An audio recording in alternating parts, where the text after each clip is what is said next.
we're live. All right, hello. Sorry for the delay. We've had a little bit of technical difficulties, but now we are started with our open conversation with Transform Network here tonight. So I just want to take a minute and welcome everybody to our open conversation. My name is Micky ScottBey Jones, and you are now participating in, or hopefully watching later, our February 2015 Transform Open Conversation. And tonight we will be discussing urban transformation and renewal and ministry. So those are words that have a lot of connotation to them and mean different things to different people. So we'll be discussing those tonight. And I think we have a really interesting panel. So hopefully you will also participate with some good questions as we get going. So just a little bit of background on Transform, and then I'll have everybody introduce themselves. Transform Network exists to mobilize activists and missional practitioners for social transformation. And what we believe is simple. It is love God, love your neighbor, and take collective action. You can find more about what we do and what we believe at transformnetwork.org. And we host these open conversations once a month. They're free, they're hopefully fun, informative, challenging, spiritually minded conversations on faith and justice issues. And you can check out past conversations on the Action tab at the Transform website. We keep them there as long as we can, so we'd love for you to check out the ones we've done in the past. We did one last year with Alexia Savatiera and Peter, I'm totally forgetting, Hetzel on faith-rooted organizing. Last month our conversation was on race, which was really popular. It was a great conversation, so you definitely want to check that out. So right now we're focusing on conversations that will be explored in more depth in our gathering, our network gathering this April in DC, which we hope you will join us for as well. So again, you can go to transformnetwork.org, sign up for the email newsletter to be notified of the next conversation. And I'll tell you a little bit more about that at the end, or register for the conference. And of course, we're on Facebook at facebook.com/transformnetwork, and on Twitter at trans, TRANS, 4, M, transform. And if you're on Twitter tonight and you want to use a hashtag, you can use a hashtag TFOpenConvo. So we'd love to hear what you think are the snippets from tonight that should go out on Twitter. All right, so let me just briefly introduce myself. And we're also joined by Scott Bostic, who is our technical guru of the evening. He may pop in a little bit here and there, but primarily is assisting us with both our online community, taking your questions and concerns and helping you navigate all of that. And also technically helping us. So he was able to rescue us from what was happening earlier while we got a late start. But my name, like I said, is Micky ScottBey Jones. I'm the Director of Training and Program Development for the Transform Network. And so I'm here to host this evening and really hopefully learn just like everybody else. And I really can't wait to hear what everybody has to say. So tonight, I'm just going to briefly introduce our guests, and really I want to have them tell you about themselves, because I think that's the best way to do it, just hear straight from them. So I'll introduce everybody just briefly, and then we'll go down the line. So we have Reverend Romal, and he's our event chair for our national gathering in DC at Wesley Seminary, April 23rd through 25th. He's an ordained minister, really a social and ministry entrepreneur, an author, international speaker, and much more. Actually, right before this Scott asked me, what all does Romal do now? And I was like, oh, he'll have to explain because he does a lot of interesting things. And I also have his book right here, God's Graffiti, Inspiring Stories for Teens, one of his books. He also has a workbook that goes with this now. I'm sure he can explain more about that. And then we're also joined by Aislinn Kopp, who is a a urban ministry fellow, right? No, missional fellow. Okay, whatever. She can explain. That's why she should explain. At Wesley Seminary, and we should have another Wesley student joining us, hopefully. Not sure if he's having more technical issues. And then, and maybe they can explain a little bit more about what that process looks like, the fellowship process. So if we can start with you, Romal, I'd love for you to tell everybody a little bit more about yourself. Okay, can you guys hear me fine? Okay, well, I guess, Mickey, you've already done a good job of that. What else do I do? I'm a consultant. I do a lot of strategy, program development, message development for clients. That's for-profit and non-profit alike. Sometimes with churches, it's church growth, community engagement strategy. Sometimes with companies, it's community engagement strategy, message development, and program development. Working on the second book. And now I'm developing a few new campaigns to help some low-income students go to college, both in the U.S. and abroad. We've identified our first few schools and students from those schools in Cape Town, Johannesburg, and Rio. So that's pretty much where I'm spending my time now, working on the book, working with a few clients, and raising money to help some kids out. Fantastic.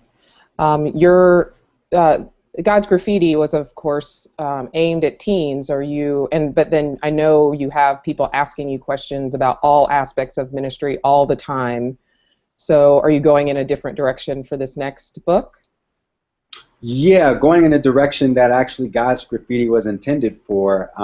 I initially wanted that book to be for everyone, but folks I was working with wanted to niche it with teens. So if you've read it, it's not just for teens. That's the tagline they put on it, so that becomes the assumption. But both adults and young people have found the content pretty helpful to them. The next book is going to be a lot broader and a totally different audience. Hopefully it'll be out next year. Nice, nice. All right, thank you so much for introducing yourself. So next we will go to Aislinn, if you'll introduce yourself to everyone. Hi, I am Aislinn. I am a third year about to graduate Missional Fellow at Wesley. I'm United Methodist from the Mississippi Conference and will hopefully be returning there in the summer. I have spent my 3 years of seminary working within about the same 2 square miles of downtown DC. First working with Wesley downtown with their Heal the Sick program and with the Fellows program, and now being an intern at Asbury United Methodist Church in downtown DC, and doing urban ministry there as a missional fellow. And I think that's it. Thank you for inviting me to be a part of this. Great. And could you maybe say a little bit about the church that you're involved with there? Because that's kind of a historic location that people may not be familiar with. Yes. Asbury United Methodist Church is a 178-year-old African-American congregation at the corner of 11th and K. We have a host of urban ministry things that we do, including serving our unhoused neighbors through a food pantry program, a health ministry program. We have a healthcare van that comes there, and a breakfast program. We also are working with DC Stop Human Trafficking. We are on the main prostitution track in downtown DC. And we do a lot of ministry with nonprofits that work in that field, and we are also currently starting a new service as a church plant to reach the local community in the area, because that community has been in the process of gentrification for a long time, and a lot of new condos have sprung up in the area, and looks very different now than it did even when I moved to DC 3 years ago. All right. Well, thank you. That gives us some really good background. Thanks for all that. And then Scott, is there anything that you just want to say to introduce yourself and your experience at Wesley or in ministry in general? Hi, I'm Scott Bostic. I am also a missional church fellow at Wesley Theological Seminary down in their Institute for Community Engagement. Aislinn and I were in the inaugural class for that program, and so I have been journeying with her as we have sought to help shape that into the program that it is now. We've got our third cohort, and in 3 weeks' time, we'll be interviewing our fourth cohort of fellows coming in. A little bit about my ministry. I have been working to connect Wesley Theological Seminary's main campus and downtown campus with physical health resources. So that's everything from helping folks get enrolled with health insurance with the new healthcare law, finding out about healthier ways of living through working out, through regular physical checkups, and knowing where healthy eating options are. So if it's related to physical health in any way, I've been trying to help bring those resources to the administration so that they can share them with the community.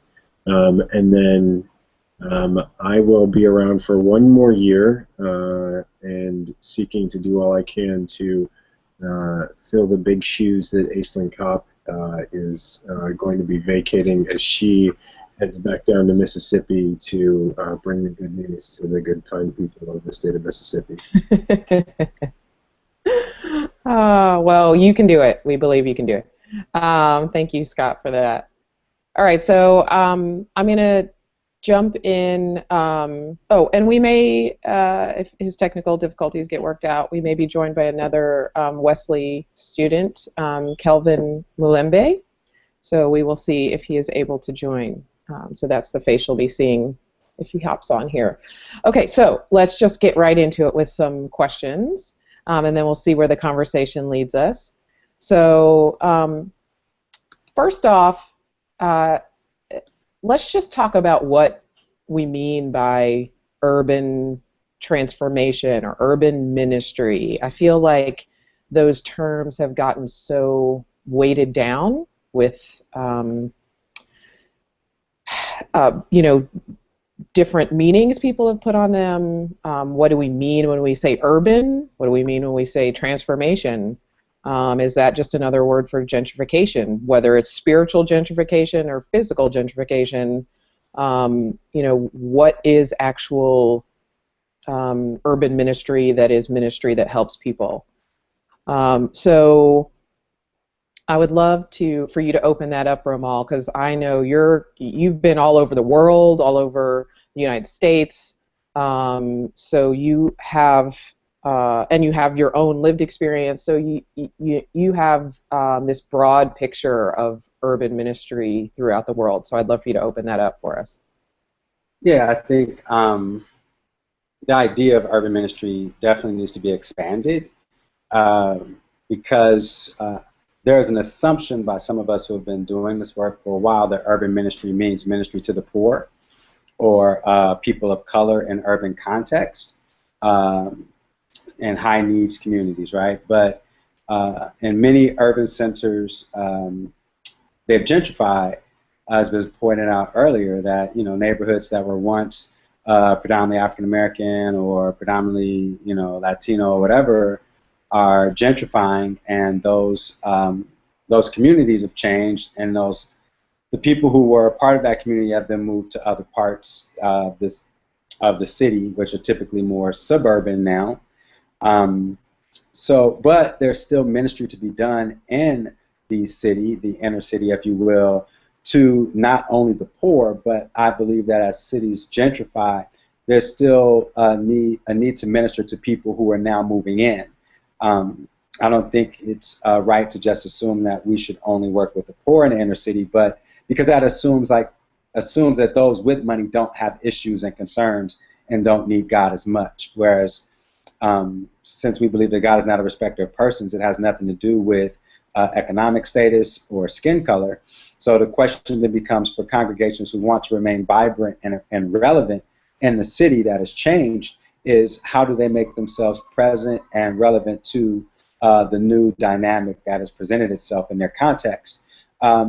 So, with that, I just think when we talk about urban ministry, we have to, as you pointed out, clarify what we mean by that and who are we serving specifically, and are we excluding anyone because we feel like they don't need us as much as other people do.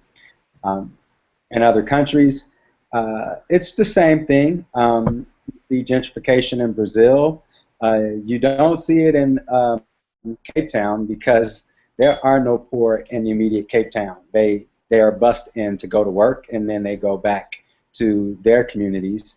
Kind of like what's happening here. It's just blatantly obvious there. We're pretty good here at about making it sound like it's not happening. They don't try to hide it.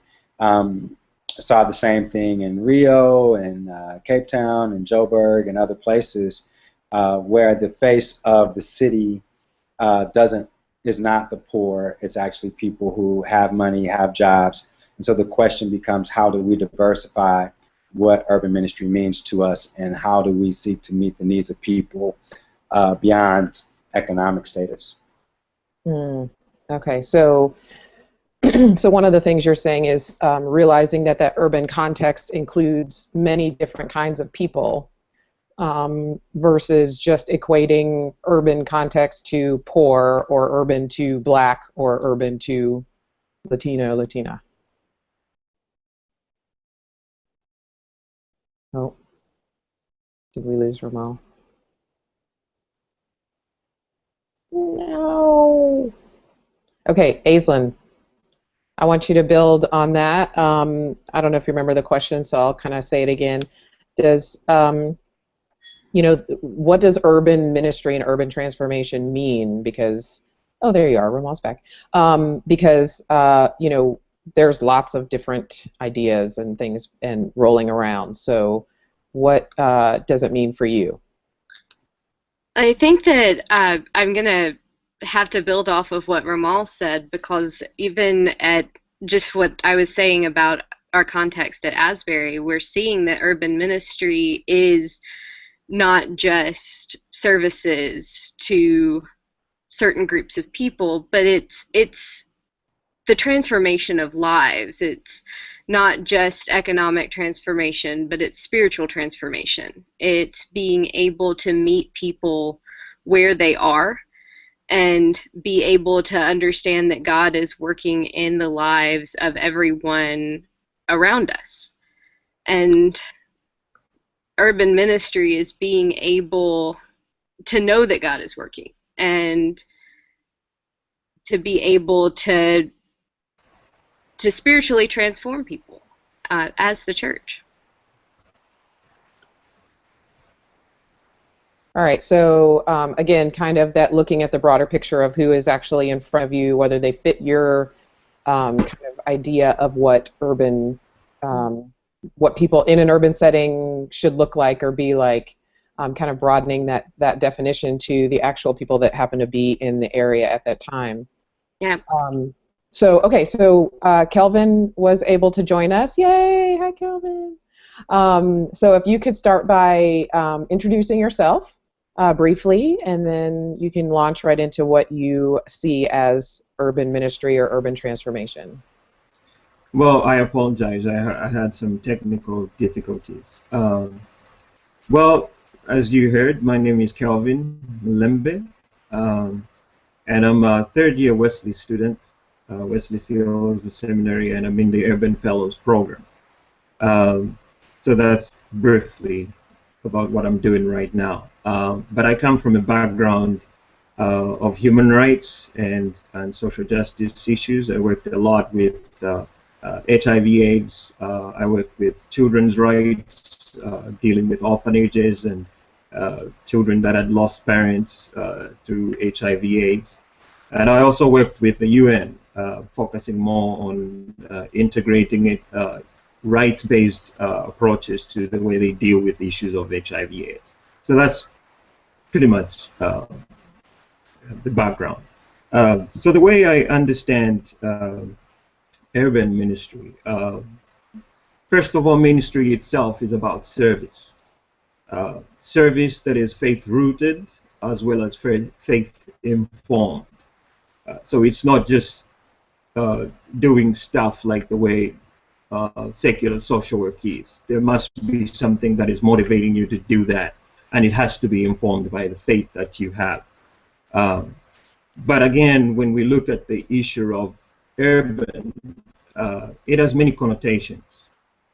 What comes to mind most of the time when you hear the term urban ministry is a particular demographic that you're looking at. But I tend to look at urban ministry as having different dimensions, and one of those dimensions is the social dimension, and the other dimension is the geographical dimension. So what is it that makes it different from any kind of ministry? Because most of the people, you know, that we interact with will ask you, okay, so if it is urban ministry, then what really is urban ministry? How different is it from rural ministry or ministry that is focused on the homeless or focused on a particular agenda or things like that? I tend to see urban ministry as not necessarily having a different content, but looking at a different process. The way you do ministry in an urban setting is going to be very different from the way you do ministry in a rural setting because of the challenges that people in urban centers most of the time confront. Some of it may not be as obvious to us, but some of it is very obvious. Like when we talk about housing, it's going to be very different. You find that the infrastructure that characterizes buildings and housings in urban centers are going to be very different from the rural setting. And when you look at transportation, how accessible is it for people to access services like hospitals and things like that? Do they have to drive or do they have to depend on public transportation? All those are things that will impact the process, the way you do ministry. And I think it's important for us not to just group everything in one place in order for us to be effective. So briefly, that's how I understand urban ministry. Good. All right. Thank you. Yeah, it has to do with that context, the setting that the ministry is being done in, and I kind of want to stick with this for a little bit because I do think when people think urban ministry, they think they're going to go start a a tutoring program for black kids in the ghetto. Like they have this very specific kind of fantasy or understanding of what the ministry will be like, the people they're going to encounter, how they're going to be helping people so much, and how the people are going to be so different from them. And some of that depends on who the person is that's going into the ministry context, right? I mean, if you're going back to your old neighborhood, that is different than if you are, a white suburbanite who has never taken a public bus in their life and goes to live in a very urban center with that. So I wanted to swing it back, Romal, to you for a minute, and if you could talk about that, how people have these assumptions about what urban ministry is, and how do we get past that for people who are going at it from the ministry side, like the church? how do you break them out of this stereotype of urban ministry? Unmute. Can you guys hear me? Yeah. Yes? Okay. Well, there are a lot of stereotypes and false assumptions that can be tied to urban ministry. I think one that I'm constantly confronted with is when people move into urban context to do ministry to think that they're doing something for someone or they're coming to help someone. It presumes a certain level of arrogance, as if people can't help themselves, and the only reason they aren't able to do things for themselves is because they don't have adequate resources. If anything, we create opportunities for empowerment, but we do not empower anybody, because assuming that we empower people suggests that we have power and they do not. So I think one of the first false assumptions is that coming to a context thinking you're coming to help someone who's unable to help themselves, or another part of that I think is the type of work that's done. Sometimes the work in urban context is actually done more so to help the person feel good who's doing the work, rather than providing value to the person in need of the services. What I mean by that is I've seen situations where projects have been begun in urban context that at their best sustain people in poverty, and at their worst just make a person feel good about having been there and then leaving, going back to their way of life, not really having done anything that will change the life outcomes of the person in need of the services. Does that make sense? In foreign missions, for example, when people talk about going into urban contexts in other countries, most of the time what that looks like is services in terms of water, food, books, things that are certainly needed, but don't always change the life outcomes of the person. I've dealt with organizations that have said, their goal is for the work to have a life-changing impact on the missionary, which suggests that it doesn't necessarily impact on or a life-changing impact on the life of the person in need of missions. There's a project, for example, I heard of in one community where missionaries come in every year and paint the same wall blue. Every year. They come in, they paint the wall blue, and then the rest of their time they spend on the beach. But they consider that missions. We, on this call, know that that's useless, as if people, wherever they go, don't have paint and paintbrushes. But the real issue for us, I think, in this work is looking at how do we do things that actually change the life outcomes of the people who are in need of our partnership, not our help, but our partnership. And how do we quantify those outcomes to know that we're doing work that makes a difference, rather than just making us feel good about having been there, but not changing anything. The other part of that, I think, is in urban ministry, the idea of charity. One of the things that Janet Wolfe always talks about is how charity is the last thing that poor communities need, and it actually perpetuates the poverty and the oppression within a community.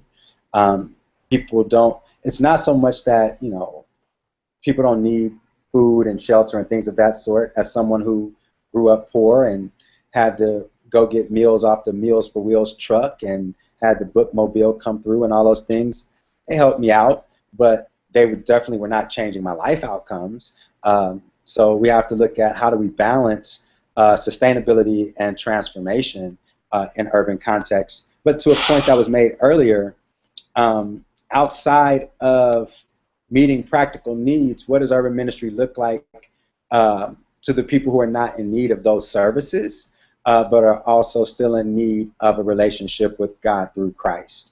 And how do we meet them at their point of need and in their places of brokenness that are not always so obvious? Yeah, that's good. The word that you use there, partnership, I think is really important. It's one thing, the putting your hand down is a different relationship than if somebody is, if you're in partnership with somebody. And, you know, the thought of realizing that God is already at work in those spaces, that we're just somehow getting to come along and partner.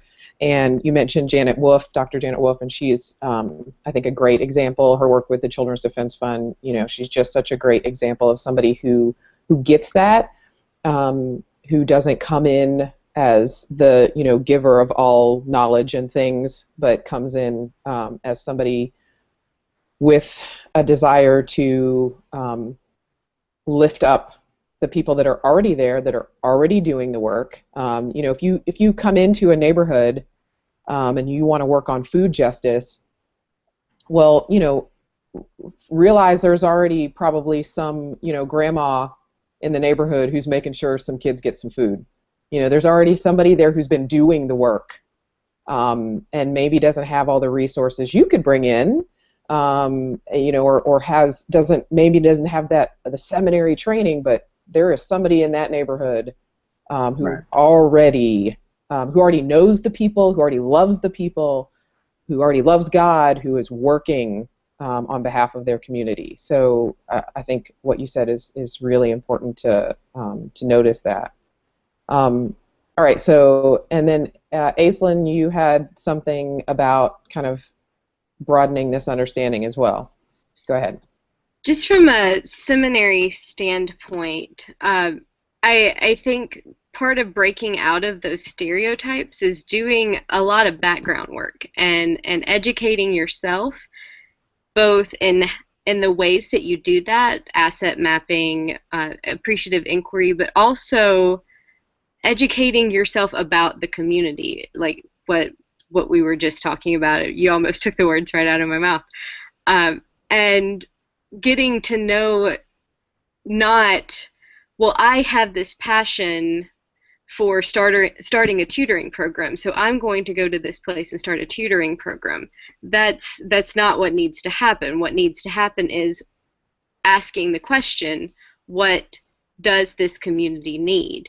Do these kids actually need a tutoring program, or do they need something else that's extracurricular? Perhaps an after-school cooking program. There's a great after-school program in DC called Brain Food that gets kids after school and teaches them how to make healthy meals and teaches them how to garden. And that's what those particular kids needed. And there was a lot of background work that went into that. Perfect. Yeah. So, you know, it seems like one of the major things we're talking about here is not kind of the model that I think was popular for a long time, was just kind of going into the community and doing, you know, what you're passionate about, or, you know, what you think somebody needs. And so, you know, really getting to know that community. And actually now I've talked to people who will, you know, they're going to go plant a church or whatever. They'll go and live in the community and purposefully not plant anything, not try and start a community or start a ministry for several years, to make sure that they're actually forming relationships first, which is still difficult to get funding for, right? Like if you have funding, people want to know how many meals you serve that week. They don't want to just pay you to sit around for 2 years, in their mind. But I have been very impressed by these people who have decided that it's worth it. It's worth making those relationships in their community to take a year or two to do that before they start inserting themselves into their new community. So, Kelvin, let's hear from you on this idea too. Go ahead. Yes, I appreciated the word and also the aspect of invitation. I think what a lot of us do not realize is that in every community that we go to do ministry, there's already God working. And I think if we keep that in the back of our minds, it helps us avoid all these what I call petty ideas of how to do ministry. Most of the time, what we need to do, patient. Who's going to come to the table? Because you can't do ministry to someone you don't know. You need to begin by knowing the individuals that you're going to be ministering to. And again, for people to accept your ministry, they need to trust you. So, in order for you to be trusted, you need to, sit with these people, get to know them, and let them know you. And that's where, creating a space is important.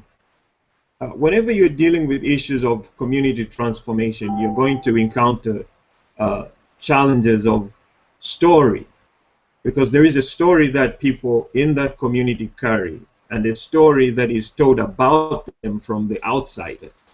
And all these narratives compete against each other, and if you don't understand which narrative is dominant, you're going to be operating from a very uninformed position. And the strongest narrative is usually the one that wins. And the narrative that is the strongest is usually one that is coming from a dominant culture. So in this case, if you're talking about injustices in Washington, D.C., for instance, we're trying to address issues of homelessness. The people that are going to be talking about what affects homelessness, or how many people are affected, or what are the causes of homelessness, you find that most of the statistics are in the higher offices who do not understand exactly what homelessness is all about. But if you sit with these individuals who are actually experiencing it, you'll find that their reasons are very different. I remember a few years ago, about 2 years ago, I met this guy. For the sake of identity, I'm going to call him John. He's a white male, 40 years old. I met him at DuPont Seco Metro. He was selling the street scent. And so I had a conversation with him, and we spoke for about 30 minutes. And his perspective on why he was homeless was very different. This is a guy who ran into conflict with the law, and he was locked up. So he ended up saving some time for about 2 years, and he was out. And inside prison, he had tried, to make sure that when he comes out, he has all these plans in place. But the moment he came out, he realized that within 2 weeks, he wasn't able to find any accommodation, because all the people that were, even if he had the money to, find an apartment and rent, nobody would allow him to, to rent that apartment. And no one would allow him to find a job, because he had to tick that box that says, have you ever been convicted of a felony? Yeah. So nobody would invite him for an interview, because he had already been excluded. And so you find a situation where someone who has the money cannot be allowed to rent an apartment, and cannot be allowed to find a job, and he's coming from prison. It's not like he doesn't have a degree, but he has a degree which cannot be accepted anywhere. So what does he do? He ends up being on the streets. And most of the time we think that the people on the streets are only those that are mentally ill, or they have substance abuse and things like that. But I think there is a more deeper system in place. And if we don't understand that there are bigger pillars that we need to address before we can offer this charity, which is going to obviously mitigate the sufferings that I'm having as an individual, but it won't really change my situation like Romal was talking about, then our ministry is always going to be ineffective. We won't make as much transformation as we want to until we identify the narratives. And we have to start by creating an invitation to find out the story of the other individuals, so that I know exactly where to begin from. Yeah, I think a thread that is running through here is assumptions, that we have to be very careful about the assumptions that we make, even with we can go in with training or thinking we know an area or the people even, but that we have to just do what you said you did in this story, Kelvin. You actually spent 30 minutes having a conversation with another human being. That actual interaction is just as important, or maybe more important than the studying, than the getting the layout of the demographics of the city. That until you actually are among the people, and that in itself is saying, your life is worth something, because you're actually getting to know the people instead of just assuming you know what's best for them. So it seems like a thread there. True. And ministry is relationship. Ministry without building relationship. And I think that's where we missed the whole thing. We have soup kitchens where people line up and you just, move and they sit separate and you eat. It has to be a relationship. You need to know someone. Mm. And allow yourself to be vulnerable. But we try to build these insulations around ourselves, and we think we are doing ministry. Yeah, I think we want the vulnerability to go one way. We want those people out there to be vulnerable with us and bring their needs to us. But it's a lot more difficult for us as the ministry people. To be vulnerable with them. So we create this us-them dichotomy that doesn't need to be there. But what it sounds like you guys are saying is that needs to be destroyed in order to actually do effective ministry. Is that, Romal, is that something that you've seen? Right. Yeah, I think anything that people learn from data and research and assessing a community is actually quite useless without relationships, and destined to fail if you don't know the people and have not built relationships. I think the best way to approach a community you're not from and do not live in, or even move to and are new, is to assume that you actually don't know anything. To take the most humble position that you can is a posture of, I don't know, and I'm here to learn what I don't know. There's historical dynamics, there are political dynamics, there are cultural dynamics that if you're not from there, you have no idea. Whenever I go to a place, and you have to name that at the beginning, because when we show up in communities we're not from, be they in the U.S. or abroad, there are assumptions about us that are made the moment we show up. And so if we're humble enough to admit and name those things that people are already assuming, which is one, we think we know everything and we're here to save everybody. No matter where you go, that's the assumption. But to show up saying, hey, I don't know anything about your community, but I'm here to learn. When you come with a posture of wanting to learn from people, they're more receptive to engaging you and teaching you what you don't know and being patient with you. And being honest about the fact that you'll probably make mistakes, but you have to name things with people that you don't know so that they don't become barriers at the very beginning and spoil the relationship down the road. So that's all I just wanted to add to that. So, the three of you, well, all of us on this panel are seminarians. I mean, Romal, you have graduated from extensive seminary programs, so you have all that education, and then the rest of us are currently in that seminary context, and so we're spending this time and money and like dedicating our lives to this theological education that is supposed to somehow give us special information and like we know all the things. So what do we do with that? What do we do with all this seminary education, all this ministry education, and then we don't know anything when we go in? seminary education is really teaching you to think critically and ask critical questions.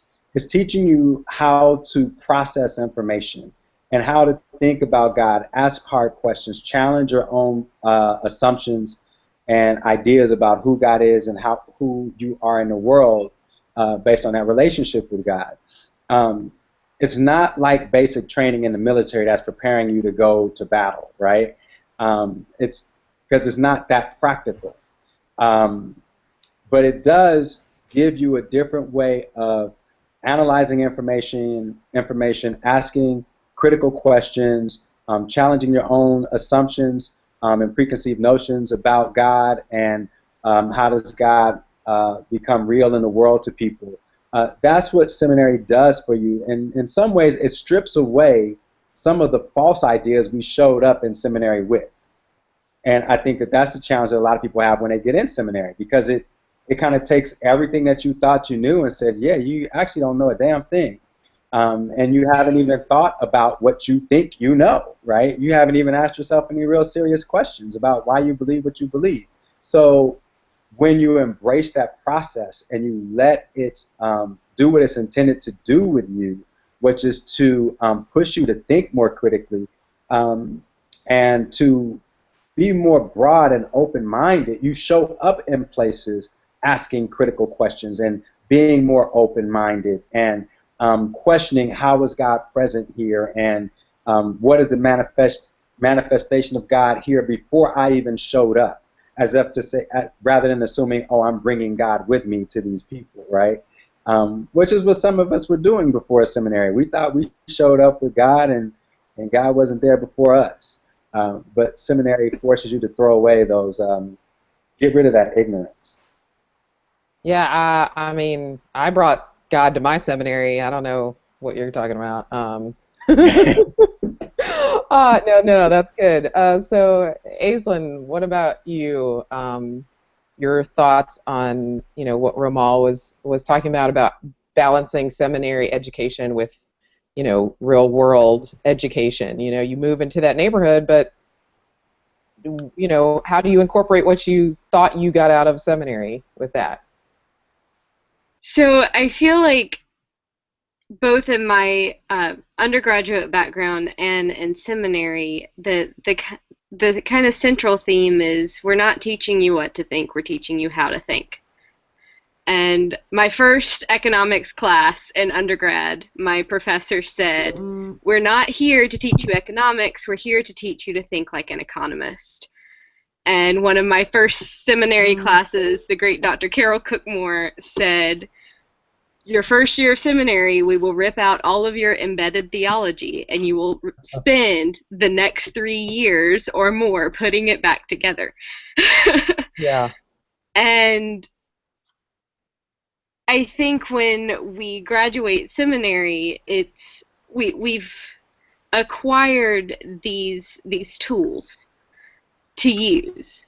We've been taught how to think, not what to think. We've been taught how to interact with our communities, not specifically what those interactions should be. So I think we're taught how to ask the question and how to get to know people and how to understand different theological viewpoints, no matter if they are our own or not. In the process of ripping out our embedded theology and putting it all back together, we've learned multiple ways to think about things, so that when we go into a community, we can understand multiple points of view and understand where our community is coming from. So I think that my seminary education has been valuable for that alone, because I've learned how to ask those questions. Mm-hmm. It sounds like what you're describing at Wesley and also what Romal described is that it's not about teaching a technique. And I think, unfortunately, that's what you see sometimes in whether it's pastors' conferences or missional conferences or even in seminary programs. Some are very technique-based. So, Kelvin, is that what you're finding in your fellowship, is that you're getting specific techniques, or do you feel like you're actually, like Aislinn was saying, you're learning how to ask the right questions and just think differently versus here are the 5 steps to a successful urban ministry? I think it's both. It's both. There is a practical aspect to it, and there is also a thinking aspect to it. I know that when we just started our first years as urban fellows, we had to do a lot of the practical aspects, which is building skills in actually doing asset mapping, going out in the community and identifying what are the assets in this community. So you identify things like the school, meeting places like Starbucks, which you may not think much about, but is actually a meeting place. You think about, is there a fire station nearby? Is there a hospital in this particular community? Is there a children's place? Is there a park where kids can go and play? Is there, is this community metro accessible? So all those are assets that you begin to identify. So I would say that the Urban Fellows program does equip you with particular skills. But then it also teaches you to think critically. I like one of my favorite musical theologians, Marvin Gaye, who asked the question, what's going on? And we need to begin from there, exegeting the community in which we live, not just the scriptures, find ourselves in. What is it that is going on here? What is the scripture that represents this community? How do they see themselves in light with God? And so, like Romal was saying, and Aislinn, they teach you how to think, but not necessarily what to think. So there is that combination, and I think we need to strike a balance even in our development as ministers. So the term asset mapping, and I think Aislinn also talked about appreciative inquiry, and I know in my program sometimes we talk about kind of asset-based systems instead of going in and seeing what the community lacks, working on the assets that are already there. Could you guys maybe go into that a little bit more for people who aren't familiar with what asset mapping and/or that appreciative inquiry is? Kelvin? Well, yeah, appreciative inquiry is another strategy of doing interviews or survey, or exegeting the community, like trying to understand the community. So what the approach is that you focus on the strengths. So even the way you frame the questions, you're framing the questions on trying to push people towards hope. What is it that initially defined that community as they were coming up? Like as a church, if you look at a church that is dying, you begin by asking them questions. So what is it that was great when this church was thriving? And it is when people begin to reconnect with their original story, the original vision, that they begin to find strength, that actually there is hope, to go forward in this. So the strategy of appreciative inquiry is basically asking questions that people can appreciate by building the hope, that may sometimes fade because the community is faltering. And Aislinn, do you have anything to add to that about? Yeah, I think, you're trying to inspire hope, but that's also a way of relationship building. Because with appreciative inquiry, as Kelvin said, you're trying to get people to tell their story. And if you ask the right questions and get them in this idea of hope and get them in this idea that their story is valuable, then that begins that relationship building. And that's what I think. I think that kind of conversation is so important in addition to, and in addition to asset mapping, in addition to looking at the good places in the community, what are the central meeting places, what places employ the most people? Do you have a high residential number of people, or are the people that are in your community transient? Are they coming in to work and then going home to sleep in the suburbs? That's kind of what the asset mapping piece is, but when you connect that with getting people to tell their stories, then that's when the real relationships start. Mm-hmm. And Romal, have you found asset mapping to be a particularly helpful tool? Or are there any other, tools that you would say, were really helpful for you? Before there was asset mapping, there was just common sense. And now, some of the things we have to teach in asset mapping is funny. It's kind of like some of these things we really shouldn't have to teach. Building relationships and asking questions in order to get to know people, right? But I guess, it is necessary in some ways so that people understand why they do it.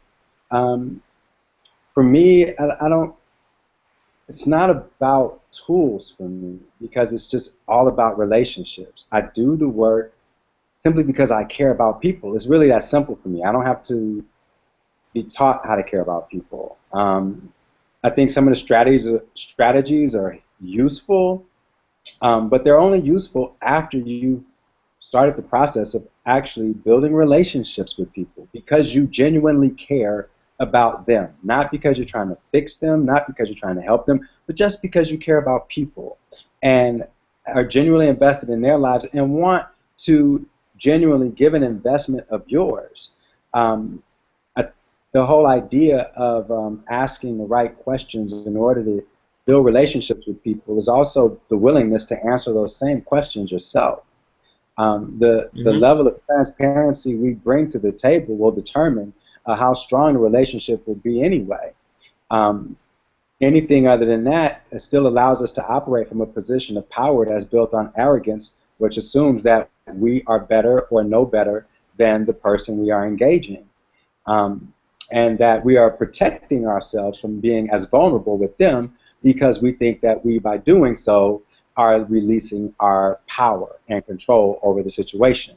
So one of the things that I find useful is through the art of storytelling, whenever I'm engaging people or through building personal relationships one-on-one or doing talks and workshops, I infuse components of my own story that make me then vulnerable to the community that I'm engaging so that they feel safe enough to share the same with me. We like for people to expose their brokenness so that we can help them heal, but we don't oftentimes like to share the places we were broken and that were ugly in our lives and show how God healed us. So typically what we'll do is we'll point immediately to Scripture so that we can pierce into the lives of people who are dead and gone, but their stories are on blast in the Bible, so that we don't have to tell our own stories about how God is still moving and doing things and changing lives and healing. And the real example is actually what happened to us. Yeah, so it seems like that gets us right back to the vulnerability piece, which, is what makes all of us uncomfortable. And that vulnerability through storytelling is something that, that I know that you employ and that you do uniquely, Romal. And one of our questions, Nathan Hill asked about kind of bridge building, that it seems like that one of the perspectives we have here tonight is that urban ministry requires bridge building. So would you say that storytelling is kind of, I know you said, it's not necessarily about tools, but would you say that's kind of a strategy to bridge building is storytelling, telling your own story? Yeah, if you want to, was that question for me? Yeah. Yeah, if you want to name it a strategy, I don't call it a strategy. But it's storytelling that's what the gospel is. Jesus told a lot of stories through parables, right? Throughout the Bible, there are stories, and those stories don't stop with Scripture. They continue to be created and made new through our stories. So if anything, I think is needed at this point is our opportunities where seminaries or whatever setting is teaching people how to tap into their own story. The Fund for Theological Education does that. Well, they've changed their name. The Forum for Theological Reflection does some of that work. And I think, ironically, in seminaries, typically anything like that is an elective, right? As if it's not necessary. You can get by in ministry without being transparent or honest. But a tool, if we want to label it that, is exercising the ability to tell our own story, learning the discipline of doing it, being courageous enough to try it, and reading various books or things that teach you how to tell story. But I think you got to be able to tell your own story in ways that are practical and relevant, not showing people your wounds, but showing people your scars. So at any point we're sharing our narrative, it's to still point them to Christ and the healing part of that narrative. Perfect. Yeah. So, Kelvin, where would you build on that? This bridge building that we're talking about to urban communities. Are there strategies, or are there just ways of living your life that you have found to be helpful in that? Well, I think the terminology sometimes impact us differently. I know that Romal is a little uncomfortable with the use of tools or email strategy, but I think it's necessary. There are certain tools that you require in order for you to be effective. And when we are talking about asset mapping, we're talking about identifying, important institutions that are within the community. Sometimes you can find that there are churches within a block and hear what the other church is doing. So what asset mapping helps you identify is the ministries that are happening within the community. So if let's say Asbury is having a soup kitchen, it would be pointless for another church that is just one block away to open another soup kitchen. Instead, they can start something different and then collaborate with the other church and be more effective in their ministry output. So bridging the gap or building bridges like Romal was talking about is about relationship. But you need to know who's around you in order for you to build those relationships. And you have to be intentional about it. There are so many organizations, and I think we are coming from an understanding that God is already doing His work in the community. So it is our job to identify what exactly that looks like. So basically, it will go back to building relationships. We have to be intentional about collaborating with others, and not necessarily people that are just doing what we are doing. Passion by itself cannot achieve anything without strategic thinking. We have to be, strategic about building relationships that will help. If I know someone who works on the Hill and working for, a congressman, I need to, build a relationship where I can be able to advocate for someone. I mean, last summer I was working with Church World Service on issues of immigration. Most of the time we spent on the Hill trying to talk to the staffers on, pushing ideas of why we think that certain immigration policies that were being suggested are going to impact the communities. And some of those communities that we started reaching out to are rural communities who depend on immigrant labor, in their farm work. So these things are connected. There are systems in place that you need to identify and understand how they operate before we even begin to dish out those, funny biscuits that they give in the soup kitchen sometimes. That, but it's something that can actually change people's lives rather than just mitigating day-to-day struggles that people have. So, what I hear you saying is that the bridge is built out of relationships with others, relationships with the community. Romal, I think, is saying, to even have that first pillar of the bridge, you need to know yourself and your own story as well. So we seem to have some components of whatever that bridge looks like. So, Aislinn, what would you add to that bridge building idea? I would, trying to process everything that y'all have said. So step 1 is know yourself, and step 2 is know your community. And I think that step 3 is don't be afraid of the risky relationships. One of my friends who's watching just messaged me and said step 1 is go outside. But I think that so if you know yourself and you know your community and you know that what the work people in your community are doing is, then you can begin to step into those relationship gaps. I'll use the example of us being on the prostitution track in DC. There's not a lot. We are on a pimp-run prostitution track.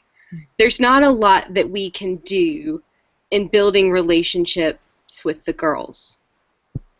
But one thing that's not being done is relationship building with the pimps. So one of our pastors occasionally buys donuts for the pimps and gives them donuts and invites them to Asbury. And that's a risky relationship to begin to build, but that's still part of our community. Wow. Yeah.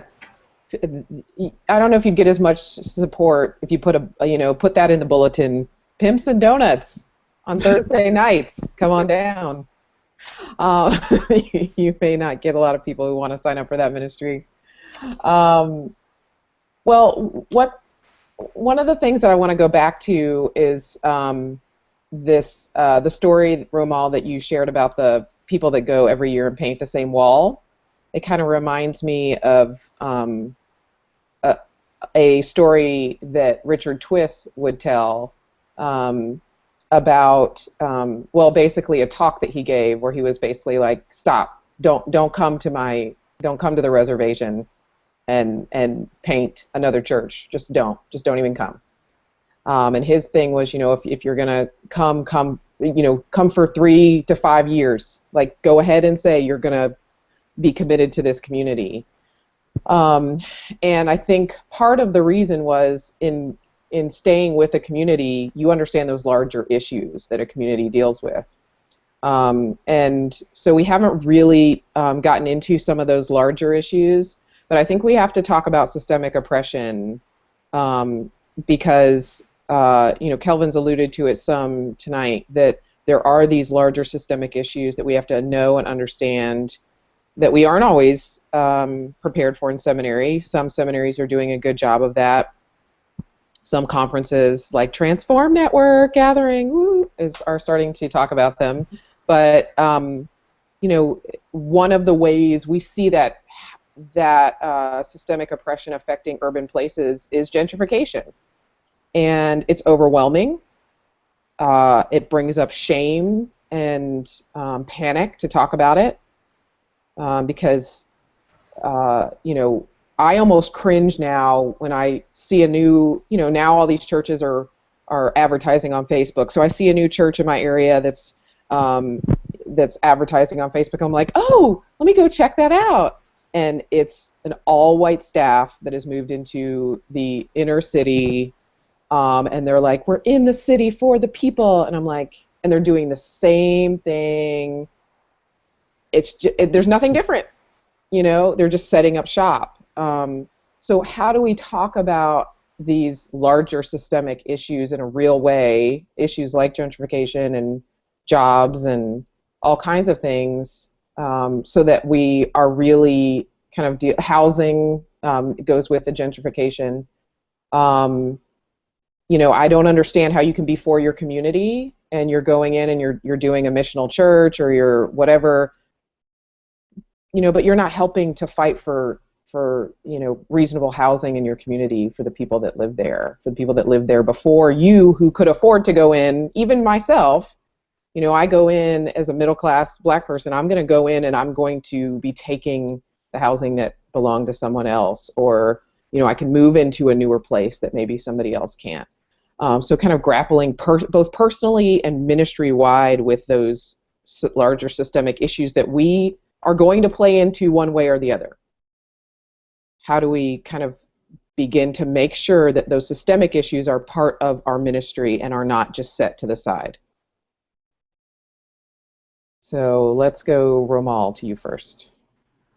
Yeah, so in terms of gentrification, I think that it's very complicated, it's very multifaceted.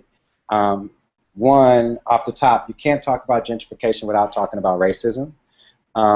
You can't talk about gentrification without dealing with the economics of race and the economics of poverty, the discrimination that comes along with that, right? The other part of gentrification is, you have folks who, you even have to look at intentional community models, right, that now want to be urban, right?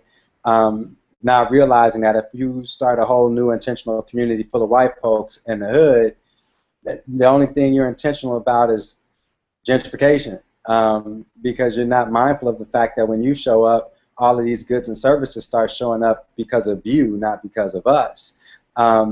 The other part of that, sometimes I think that gentrification is also the result of piss poor ministry that happened prior to its existence, meaning that we didn't create opportunities for empowerment, and all we did was placate people with sandwiches and old clothes rather than equipping them with the skills, the education, and ability to get jobs that would allow them to sustain themselves in their community and compete in the workforce and build their own economy. So if all we did was make people comfortable in the midst of poverty, then when gentrification shows up, they don't have the skill sets and the ability to fight it, because we did not do the work of making sure that people had a quality education, making sure that they were able to compete for effective jobs. And then we want to be mad because the communities changed. But the type of work we were doing before gentrification manifested itself was, not getting to the root of the causes of the problem and not really seeking to create opportunities for empowerment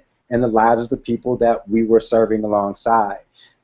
Again, it goes back to the end game of why we're doing what we're doing on the practical side, right? On the meeting needs side of things. Is what we're doing having an impact on changing the life outcomes of the people, right? Or is it just sustaining them where they are and then leaving their life outcomes in the hands of people who don't look like them or have more money than them? So gentrification, I think sometimes we play right into it as the church because of how we live into a community or choose not to. When a congregation moves into a community and says, oh, we welcome everybody, that's a position of arrogance and power out the gate, because it doesn't assume that they have power, and it assumes that they can come to you, but then when they look in your pulpit, no one in the pulpit looks like them. The leadership model isn't decentralized. The leadership structure does not have people who look like them or at their economic level or educational level within that structure. So it's really not theirs. It's, again, come sit, listen to us, because we're smarter than you, we know God better than you, we have more money than you. In fact, this is our building, but we welcome everybody to come sit in it. So it's the only way to get past those kinds of things is to actually confront the power dynamics within our own context. The fact that we're sitting here with the ability to do this, have this conversation in this way, shows that we are in a position of power. There's a remnant of arrogance in our ability to even hold this kind of conversation. I doubt that, many of us are in an apartment right now that's in the middle of the hood, and we grew up there, right? We moved there if we do. For me, I don't live in the hood anymore. I grew up in the hood. I had my turn. It's your turn. And for people who move in, they with gentrification, they think they're now being down and they get the hood. The thing about that is you also get to choose to leave. The people who were born and raised there, it ain't an option. Yeah. They don't get to, jump, parachute in and then roll out when, they've checked the box, they've put in enough years, and they're able to, talk like they have some swag now, but then they can go back to their regular way of life. So a part of the issue, I think, with us in this working in the context of gentrifying communities is really being honest with ourselves and saying, look, I'm really not about that life.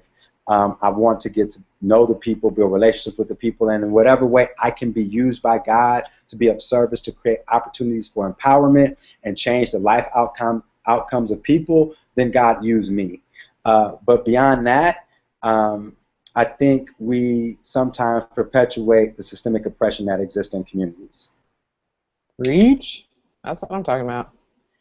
And that also relates, that's one of the things we want to talk about even at our gathering in April is the privilege we come out of as people who are seminarians, as people who are getting advanced degrees. So how, even if we didn't necessarily come from privilege, well, now we have a certain amount of that. So what does that mean? Aislinn, I'd like to go to you now about the same topic. So I have a bit of a hard background with gentrification because I come from a community development economics background. And I got out of community development economics because I saw that the damage that gentrification could do, not just to the socioeconomic part of a person, but to the spiritual life of a person. And that's a part of my call to ministry, is to be in ministry with those who are suffering from that kind of structural change to their lives.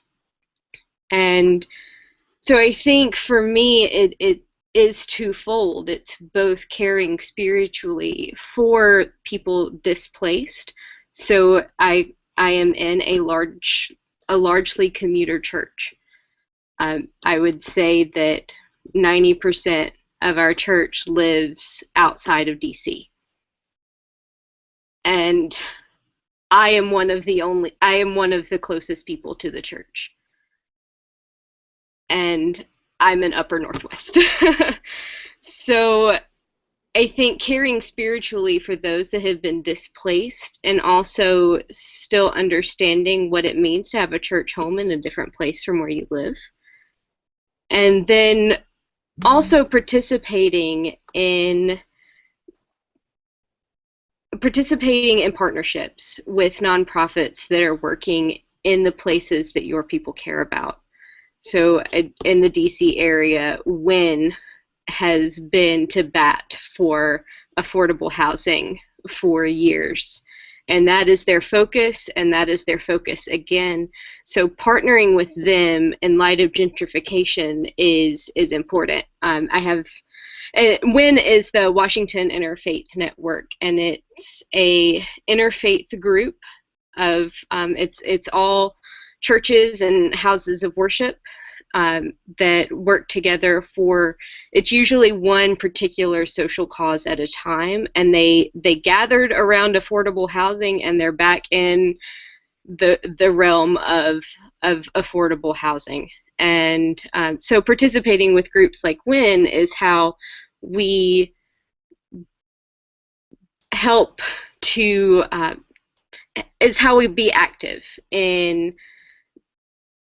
fighting against the systemic oppression of our community, while simultaneously caring for them spiritually as the church.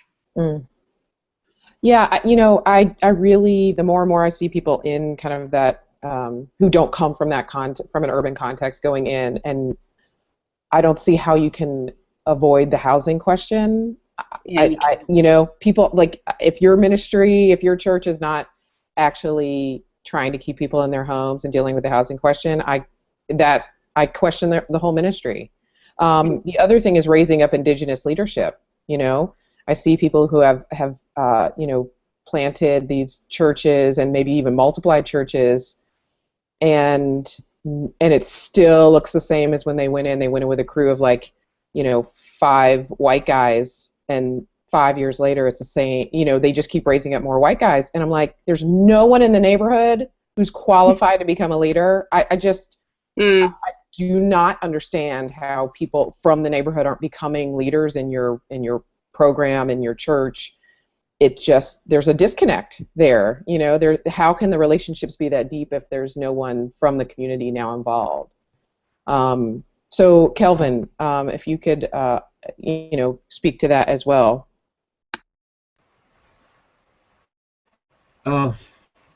Well, gentrification is one that is very complex.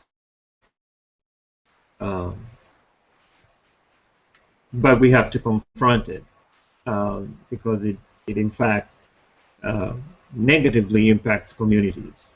But at the same time, I think that's where I always go back to building relationships and having conversations that are candid.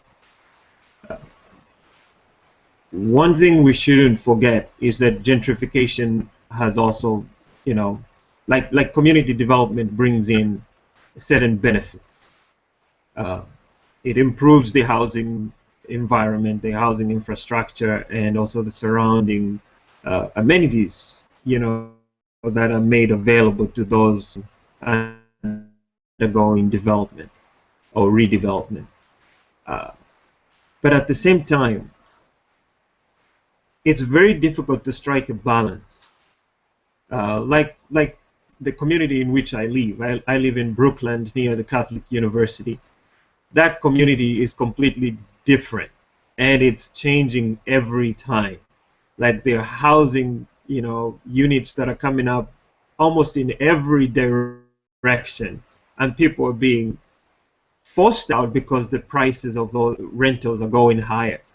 I think it's important, even as a church, that as we are thinking about these things, that we shouldn't just be looking at those that are impacted, because there are some guys or some individuals who are building in these particular communities thinking that they're actually doing good for the community. And so having conversations help. And that's why we are saying building relationships with not just the business community, also involving local leaders. I think it's possible for us to be able to negotiate things like if a housing unit comes up, there's going to be certain portions that are going to be reserved for people of a particular income. And I think it is all about negotiating, all about talking, all about advocating, all about approaching the system from different angles, and not just looking at it from a very negative perspective, because there are some positives that come with redevelopment. So I think to me, it's about having conversation. Let's get into some space where we can talk with opposing views and be open about it. Try to find exactly how we can improve our communities, because I believe in the goodness of humanity. There's some good that we are looking forward to that can be achieved only when we build relationships and know each other. I know of certain developers who realize that when they hear the stories of the people that are in that particular community, they decide, okay, we're not going to turn these apartment units into condos, and so we'll keep them as rentals. And so they allow those people to live in, but the buildings are improved. So I think it's a different approach, but it all has to do with building relationships and beginning to open up in conversation. Yeah, that's good. That sounds like it goes kind of with one of the basics of nonviolent ethics is, that we want freedom for both the oppressed and the oppressor, you know, so we can't look at the person building the condos as the enemy, right? Like, we want that condominium builder to get free in their mind too, and not just see people as worthwhile if they can, you know, buy an expensive condo, but see people as worthwhile who would be renting for much less than they wanted to get out of it or whatever, you know. So that money. right.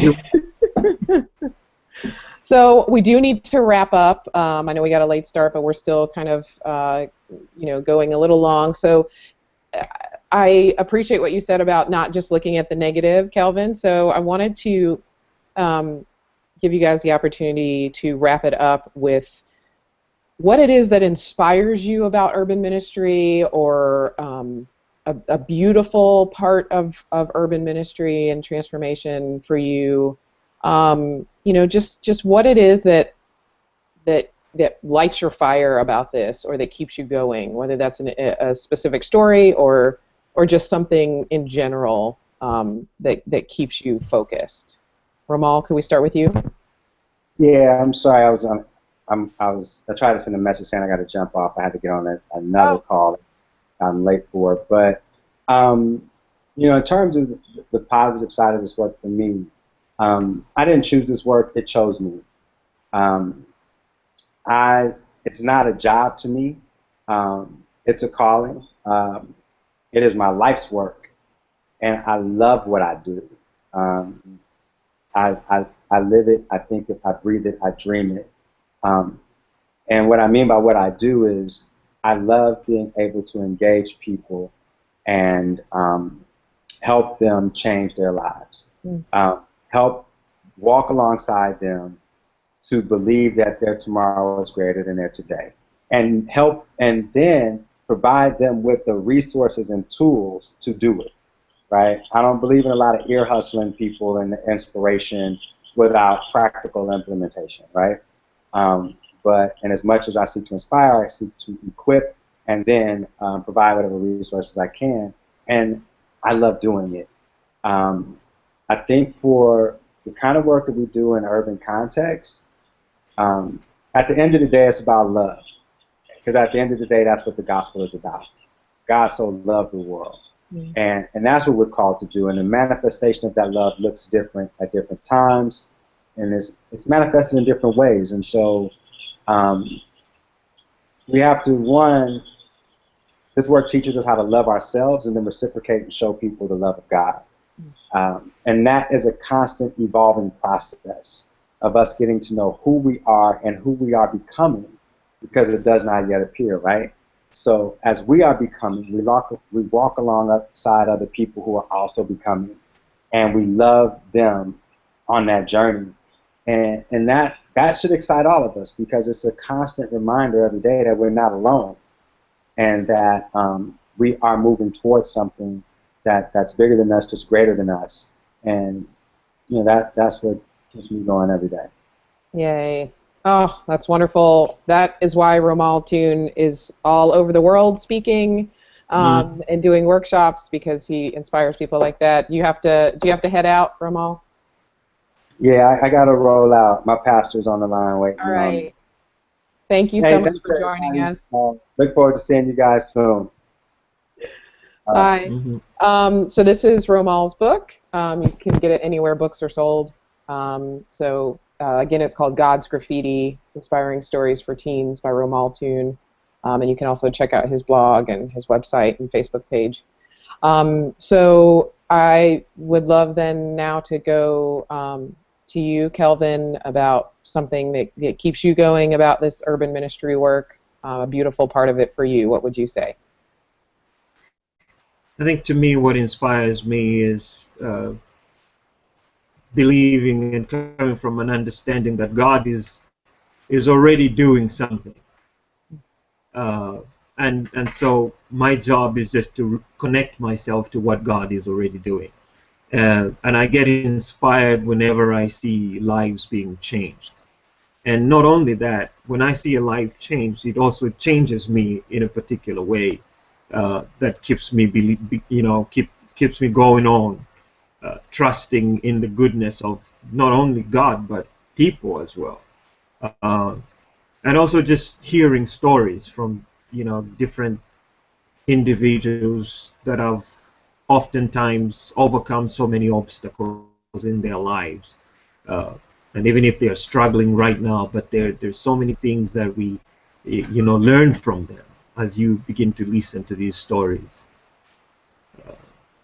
And I also believe that this is just what we are called to.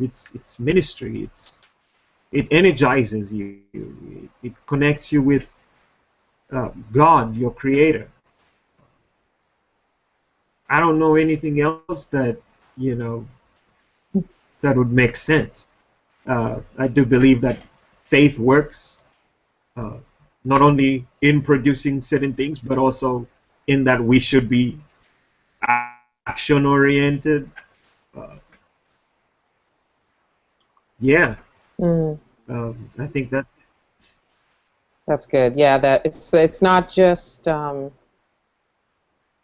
it's getting to be a part of that personal and community-wide transformation. It really is something that just when things kind of feel really bad, that one little thing that happens that can get you through to the next time. And Aislinn, so what would you say is the part that is beautiful to you about this work? Unmute. I resonate with what both Kelvin and Romal said about both stumbling into this work. I grew up in a rural community, and I definitely stumbled into urban ministry. And the idea that God is up to something. And when my stumbling and God being up to something connect, and I get to see someone in my community say, I have really learned something, and this is where I feel called to be. It's seeing the people in my community inspired and ready to step up and be in ministry. It's a reminder that I am not alone. It's a reminder that God is working. And it's an assurance that I am where I need to be, and that is beautiful for me.